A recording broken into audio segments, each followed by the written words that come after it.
So yun guys, ang niluto ko for today's video. So yun po yung bell pepper at saka sibuyas. Siyempre, meron din siyang sweet sour pork. Sweet and sour pork. Siyempre, meron siyang blanch na pechay.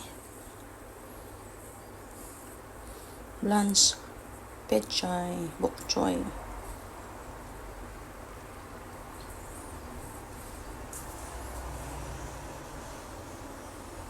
So, yung karning baboy po yun guys. Yan po yung packet na iinitin na lang siya bago lalagyan ng sauce. So, ito yung akin niluto. Bell pepper. Yung sili po na malaki na green.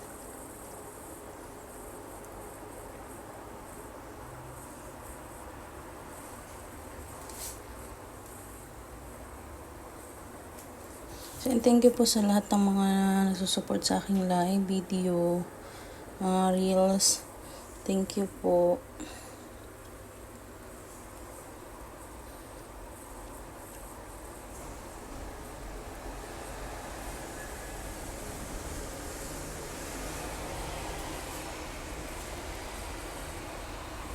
So guys, thank you for watching. Always God bless. Bye-bye.